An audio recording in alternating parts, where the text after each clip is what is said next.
J'ai failli mourir. Mon cœur s'est arrêté de battre sur un lit d'hôpital, sans famille à mes côtés, sans amis pour me tenir la main. Et puis, le sang d'une inconnue a coulé dans mes veines et m'a arraché au néant. Quelques semaines plus tard, je l'ai rencontrée.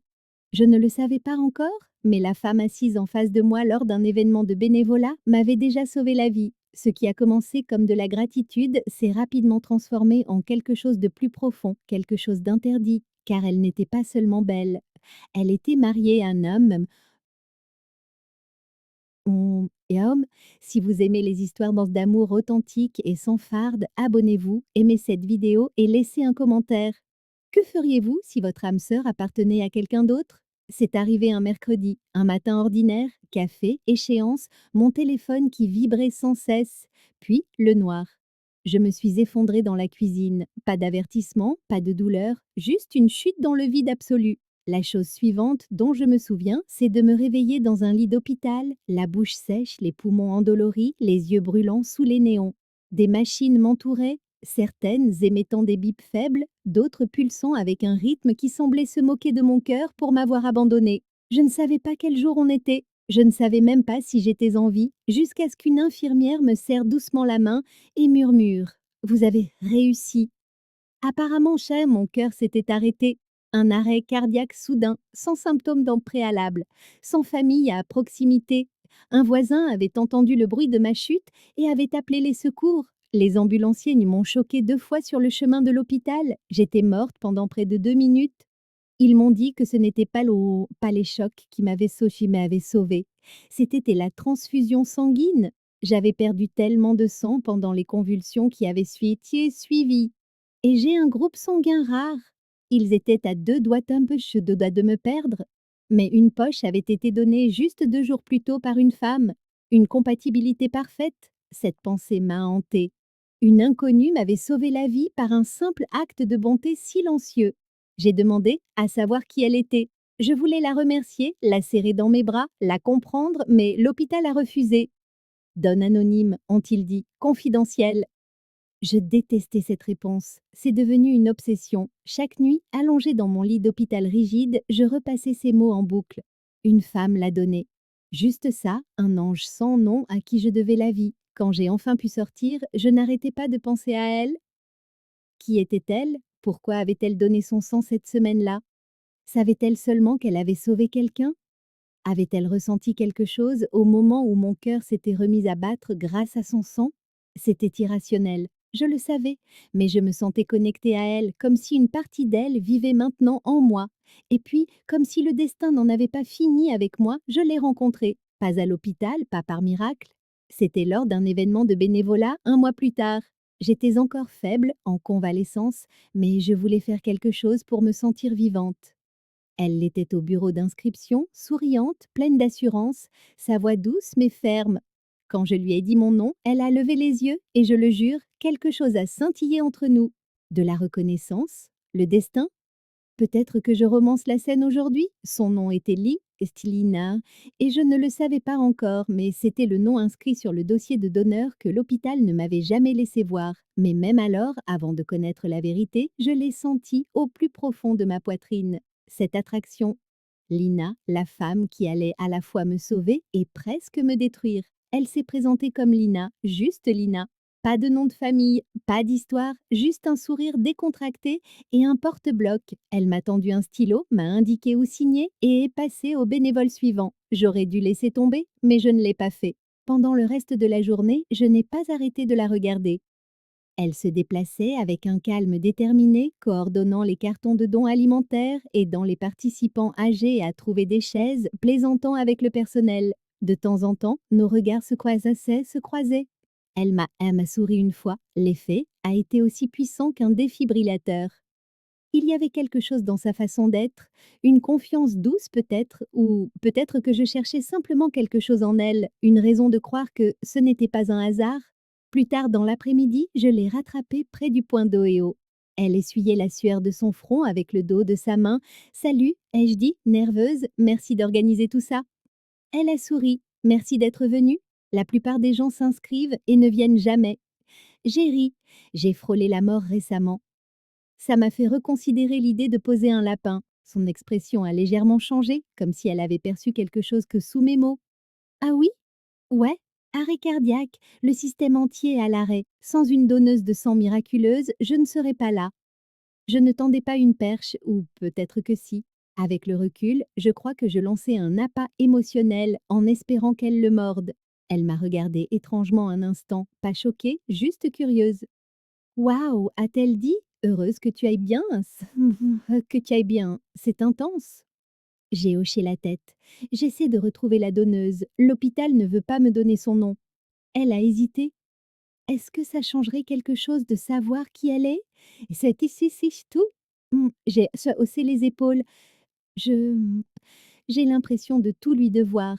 Je ne sais pas, tourner la page peut-être? Elle m'a offert un petit sourire indéchiffrable. Peut-être qu'elle préférerait rester anonyme. Cette réponse m'a trotté dans la tête pendant des jours. Au cours des semaines suivantes, nous n'avons cessé de nous croiser. Je me suis inscrite à plus de services et elle était toujours là, porte-bloc à la main, basket usée, sa queue de cheval se balançant tandis qu'elle se déplaçait dans la foule comme si elle appartenait à tout le monde. Mais j'ai commencé à sentir qu'elle était mienne. Nous avons parlé davantage, ri, sympathisé autour de snacks industriels et de playlists douteuses. Plus j'apprenais à la connaître, plus je réalisais que je ne cherchais plus la femme qui m'avait sauvé la vie. Je tombais amoureuse de celle qui était en face de moi. Un soir, après avoir chargé le dernier carton de dons dans une camionnette, je lui ai proposé de la raccompagner à sa voiture. Elle n'a pas dit non. Nous avons parlé de musique, de films, de notre haine commune des hôpitaux. J'ai de nouveau mentionné ma convalescence. Elle a posé des questions discrètes, précises. Étais-tu consciente quand ils t'ont transfusée? T'ont-ils dit quel était ton groupe sanguin? Ça aurait dû faire tilt, mais j'étais trop occupée à mémoriser son sourire. Près de sa voiture, nous sommes restées silencieuses une seconde de trop. Elle a dit: Tu es différente, tu sais? Comment ça? Ai-je demandé. Tu regardes les gens comme s'ils comptaient, même les inconnus, comme si tu cherchais quelque chose. Je suppose que oui, ai-je dit. On cherche tous quelque chose, non? Elle a hoché lentement la tête. Certains d'entre nous l'ont déjà trouvé et en sont morts de peur. Je n'ai pas compris ce qu'elle voulait dire, pas complètement, mais je l'ai ressenti. Cette nuit-là, je n'ai pas pu dormir. Je repassais notre conversation, la façon dont sa voix s'était légèrement brisée, le poids dans son regard. Quelque chose n'avait pas été dit et ça avait tout à voir avec moi. Je ne savais pas encore qu'elle avait donné son sang ce jour-là, qu'elle m'avait sauvé la vie, et je ne savais certainement pas qu'elle était mariée. Mais j'étais sur le point de le découvrir. Tout a commencé par un message. Lina m'a envoyé un texto quelques nuits après notre dernier service de bénévolat. Juste un simple: On peut se parler? Rado. J'ai dit oui immédiatement. J'aurais dit oui à tout ce qu'elle m'aurait demandé. Nous nous sommes retrouvés dans un café tranquille de l'est de la ville, le genre d'endroit avec des bougies vacillantes sur les tables et des playlists pleines de chansons de rupture. Elle était déjà là quand je suis arrivée, assise dans une banquette d'angle, remuant nerveusement une tasse de thé. Je me suis glissée en face d'elle, le cœur battant. Quelque chose n'allait pas. Ses yeux étaient rouges, son sourire avait disparu. Tout va bien? Ai-je demandé. Elle a hoché la tête, puis l'a secouée. Je dois te dire quelque chose, dit-elle, et je ne sais pas comment tu vas réagir. Je me suis penchée en avant. Dis-le, c'est tout. Elle a baissé les yeux sur ses mains, puis a rencontré mon regard. Ce sang, la transfusion qui t'a sauvé la vie, c'était le mien. Je n'ai pas dit un mot. Mon cerveau s'est figé. Le monde est devenu silencieux. C'était comme si mon cœur s'arrêtait une seconde fois. Elle s'est empressée de combler le silence. Je donne mon sang régulièrement. Cette semaine-là, j'ai failli ne pas y aller, mais quelque chose m'a dit de le faire. Et puis une semaine plus tard, je te rencontre et quand tu as mentionné ce qui s'était passé, j'ai eu un pressentiment. J'ai demandé à une infirmière que je connais et elle a confirmé. J'ai cligné des yeux. Tu m'as sauvé la vie? Elle a hoché la tête. Oui, c'est ça. Je ne pouvais pas arrêter de la regarder. Tout en elle me semblait électrique, cosmique, et maintenant il y avait une raison. Mon obsession, cette attraction, ce n'était pas dans ma tête. Tu aurais dû me le dire plus tôt, ai-je dit, la voix tremblante. Je voulais, a-t-elle dit, mais je ne voulais pas que tu te sentais obligée, ou reconnaissante, ou amoureuse. Elle a détourné le regard. Parce que je le suis, ai-je murmuré. Et je ne pense pas que ce soit parce que tu m'as sauvée. Je pense que c'est à cause de toi. Son souffle s'est coupé. Elle n'a rien dit. J'ai l'impression de te connaître depuis plus longtemps que je ne le devrais, ai-je continué, et peut-être que c'est juste la partie de toi qui vit en moi maintenant, mais c'est réel, je le sais. Lina a fermé les yeux, comme si mes mots la blessaient physiquement. Quand elle les a rouverts, ils brillaient de larmes.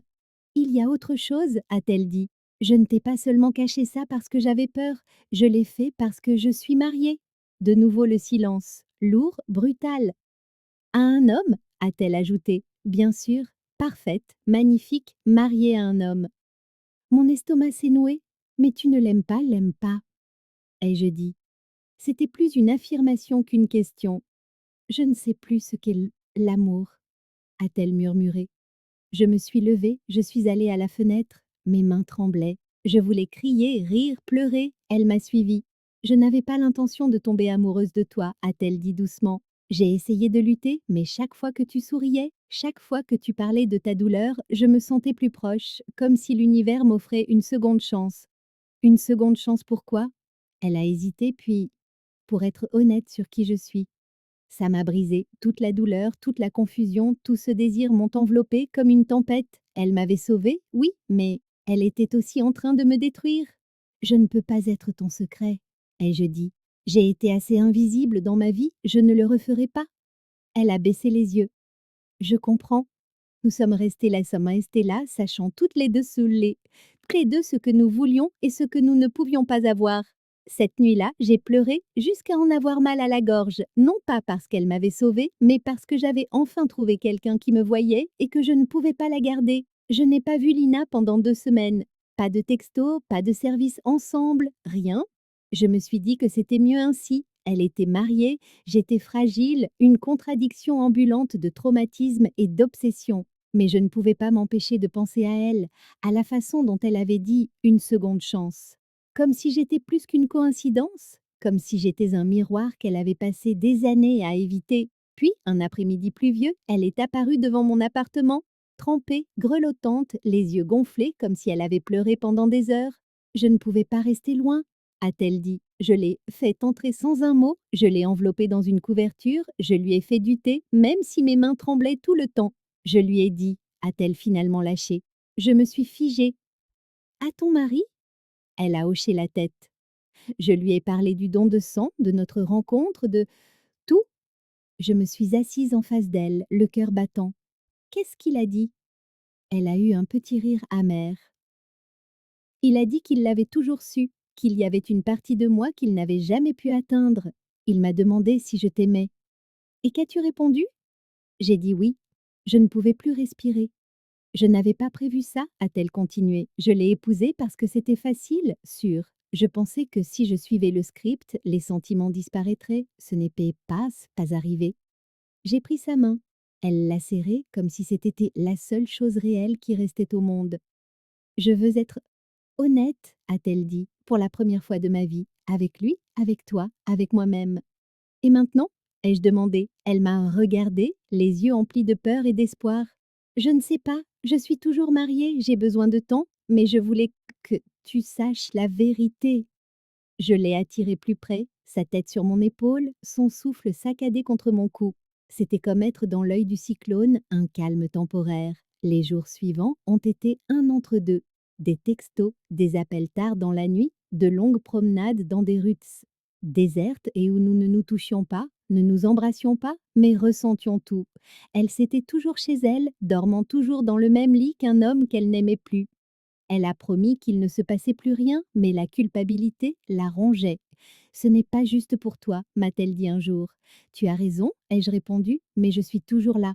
Je ne voulais pas être son secret, mais je ne pouvais pas la laisser partir. C'est ça, le truc avec les âmes sœurs. Elles n'arrivent pas quand ça nous arrange. Elles s'abattent sur votre vie comme la foudre, et soit vous les laissez vous consumer, soit vous fuyez l'incendie. Nous avons essayé d'être prudentes, d'être juste amies. Nous avons échoué. Chaque fois que nous nous disions au revoir, cela sonnait faux. Chaque moment séparé nous étirait comme un fil entre deux aimants, nous ramenant toujours l'une vers l'autre. Un soir, elle est de nouveau apparue à ma porte. Je l'ai quittée, a-t-elle dit. Juste comme ça, mon cœur s'est emballé. Tu es sérieuse? Elle a hoché la tête, des larmes coulant sur ses joues. J'ai fait une valise, je lui ai dit que je ne pouvais plus faire semblant, que j'aimais quelqu'un d'autre. Une femme.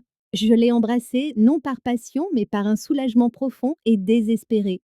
Nous avons passé cette nuit-là enlacés, sans secret, sans mensonge, juste de la peau, du souffle et cette sorte d'intimité qui va au-delà du physique. C'était brut, désordonné, honnête.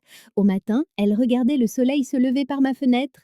Je ne me suis jamais sentie libre avant maintenant, a-t-elle murmuré. Mais même en nous serrant l'une contre l'autre, je savais que ce n'était pas la fin de l'histoire. C'était juste le milieu, car la liberté a toujours des conséquences, et tout le monde n'était pas prêt à nous voir ensemble. Nous pensions que le plus dur était passé. Nous avions tort. Au début, c'était comme un rêve. Lina s'est installée chez moi, pas de façon permanente, juste pour avoir de l'espace. Ses affaires étaient éparpillées dans mon appartement. Une brosse à dents près du lavabo, ses livres sur ma table de chevet, une veste toujours jetée sur le canapé. Je me réveillais en l'entendant fredonner dans la cuisine, pieds nus, préparant le café comme si nous avions fait ça toute notre vie. Mais la vie ne vous laisse pas en paix quand vous venez de briser toutes les règles. Ça a commencé par un texto d'un numéro inconnu, briseuse de ménage, puis sont venus les appels qu'elle a ignorés, puis ceux qu'elle ne pouvait plus ignorer. Son mari, ex techniquement, bien qu'il ne soit pas encore divorcé, ne le prenait pas bien. Il dit aux gens que je l'ai trompé, m'a-t-elle dit un soir, les yeux rouges que à nouveau.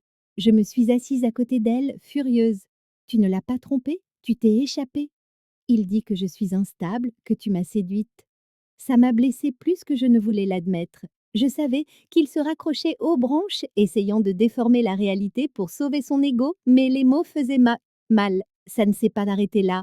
Les parents de Lina, conservateurs, religieux, du genre à ne croire ni à la thérapie ni à l'amour entre personnes du même sexe, ont appelé pour dire qu'ils étaient déçus. Sa sœur l'a unfollow sur les réseaux. Ses collègues ont commencé à chuchoter. Le groupe de bénévoles où nous nous étions rencontrés nous a demandé de faire une pause des services publics jusqu'à ce que les choses se calment. Vous voulez dire jusqu'à ce que j'arrête d'être queer en public? Avait demandé Lina. Il n'avait pas répondu. Le pire, elle a commencé à se blâmer. J'aurais peut-être dû me taire, j'aurais peut-être dû attendre que le divorce soit finalisé, peut-être que je n'aurais pas dû. Mais, kissing, t'es aimé? Snake, la GPPD, m'a coupé. C'est ça que tu dis? Elle s'est effondrée dans mes bras et je l'ai tenue comme si j'étais l'encre qui nous rattachait toutes les deux à la seule vérité que je connaissais. Sa place était ici, avec moi, mais je ne pouvais pas prétendre que ça ne nous affectait pas. On entrait dans une épicerie et on nous dévisageait. Une de ses anciennes amies nous a traités de dégoûtantes à voix haute pendant que Lina attrapait une brique de lait d'amande. Elle a commencé à sursauter quand les gens nous regardaient trop longtemps. Je ne veux pas avoir peur de t'aimer, m'a-t-elle dit un soir, mais je ne veux pas non plus réduire toute ma vie en cendres dans le processus. Tu ne l'as pas réduite en cendres, ai-je dit. Elle était déjà en feu. Tu es juste sortie de l'incendie? Je le pensais, mais une partie de moi craignait qu'elle ne retourne en arrière. Pas vers lui, mais vers la sécurité, la prévisibilité d'une vie construite sur le mensonge. Cette semaine-là, elle est restée chez sa sœur quelques nuits, malgré le unfollow, malgré la tension. J'ai besoin de me vider la tête, a-t-elle dit. J'ai essayé de la soutenir, mais à l'intérieur, je paniquais. Avais-je trop poussé? Avait-elle finalement réalisé que je n'en valais pas le prix? Quand elle est revenue 3 jours plus tard, elle avait l'air épuisée, mais aussi certaine. Je ne vais nulle part, mais... a-t-elle dit. Tu es sûre? Elle s'est approchée de moi, a pris mes 2 mains et m'a regardé droit dans les yeux. J'ai passé des années à me cacher. C'est fini, qu'il parle, qu'il dévisage. Je n'ai pas honte de toi, je n'ai pas honte de nous. Je l'ai embrassée avant de pleurer. Nous étions toujours dans le feu, mais cette fois, nous nous tenions l'une l'autre. Ce n'était pas parfait, ce n'était pas propre, mais c'était réel. Et pour la première fois depuis des années, nous savions toutes les deux ce que c'était que de vivre en étant pleinement nous-mêmes. Il y a un moment, calme, presque imperceptible, où tout change. Le nôtre est arrivé un mardi. Pas de grands gestes, pas de musique dramatique, juste 2 femmes pliant du linge dans un appartement exigu pendant que le monde extérieur chuchotait encore dans notre dos. Lina pliait un de mes t-shirts trop grands, celui qu'elle me volait toujours pour dormir. Elle l'a tenu en l'air, a souri doucement et a dit: Tu devrais arrêter de me laisser faire rétrécir tes vêtements. J'ai ri. Hey, ce t-shirt ne me va plus correctement depuis la 2e semaine où tu es resté ici. Elle me l'a lancé en souriant et puis, dans cette pause silencieuse entre le jeu et le calme, elle m'a regardé comme si elle ne pouvait plus le retenir. Je t'aime, a-t-elle dit, juste comme ça, avertissement, préambule, échappatoire, rien de tout ça. Ma poitrine s'est serrée, pas de peur, non, mais parce que je le ressentais aussi, si profondément que ça en devenait presque douloureux. Je me suis avancée vers elle, j'ai pris son visage entre mes mains et j'ai murmuré à mon tour: je t'aime plus que tout ce que j'ai jamais aimé dans cette vie. Et chaque mot était vrai. Après ça, quelque chose a changé. Nous avons cessé de nous préparer au choc, cessé de chuchoter, cessé de prétendre que c'était temporaire. Nous avons commencé à vivre, vraiment vivre. Elle a commencé à se présenter comme ma petite amie, même devant ceux que ça faisait grincer des dents. J'ai arrêté de retenir ma respiration chaque fois qu'on nous demandait si nous étions juste amis. Nous faisions les courses comme un couple, cuisinions ensemble comme un couple, nous chamaillions pour le linge, enchaînions les vieux dramas lesbiens, dansions pieds nus dans la cuisine sur des chansons tristes de Taylor Swift, et lentement, le bruit autour de nous a commencé à s'estomper. Lena a commencé une thérapie, pas seulement pour le traumatisme d'avoir quitté son ancienne vie, mais pour toutes ces années passées à se mentir à elle-même. Je l'ai vue s'épanouir en temps réel. Je croyais que l'amour, c'était le compromis, m'a-t-elle dit un soir, blottie contre moi. Mais avec toi, c'est comme la vérité. Ce week-end-là, nous sommes partis sur la côte, juste toutes sous les deux. La plage était froide, de celles où le vent vous mord les joues et où les vagues grondent comme le tonnerre. Nous nous sommes enroulés dans des couvertures et avons regardé la marée monter. Je venais ici seule avant, a-t-elle dit. Quand j'étais mariée, je fixais l'eau en me demandant ce que ça ferait de disparaître. Je l'ai regardée. Et maintenant, elle a pris ma main. Maintenant, je me demande ce que ça ferait de vieillir avec toi.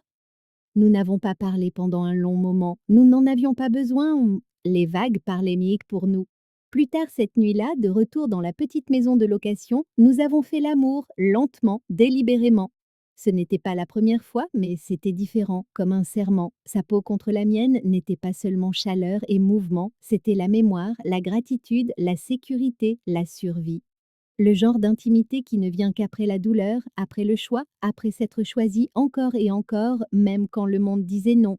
Après, nous sommes restés allongés, enlacés dans le silence, sa tête sur ma poitrine.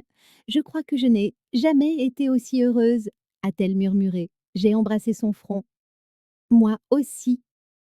Et c'est là que j'ai compris quelque chose. Elle ne m'avait pas seulement sauvé la vie avec son sang, elle l'avait sauvée une seconde fois avec son amour. 7 mois se sont écoulés depuis que Lena m'a dit « Je t'aime » dans mon salon en pliant un t-shirt froissé. 7 mois que nous avons arrêté de nous cacher, qu'elle a choisi la vérité plutôt que le confort, moi plutôt que le silence. Et maintenant, nous projetons un avenir qu'aucune de nous n'aurait cru possible. Ce n'est pas un conte de fées, ne vous méprenez pas.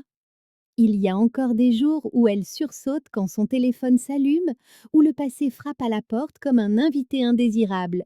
Des jours où je me réveille en sursaut, après un rêve où j'étais de retour dans ce lit d'hôpital, me vidant de mon sang en attendant un miracle. Mais maintenant, quand je me réveille, elle est toujours là. Elle prépare le thé pendant que je fais le café. Elle chante quand elle pense que je n'écoute pas.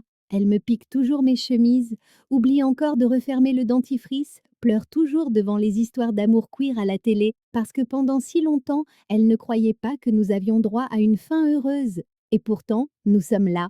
Nous vivons dans un nouvel appartement maintenant, un peu plus grand, 2 jeux de clés, un tiroir partagé et nos noms côte à côte sur le bail.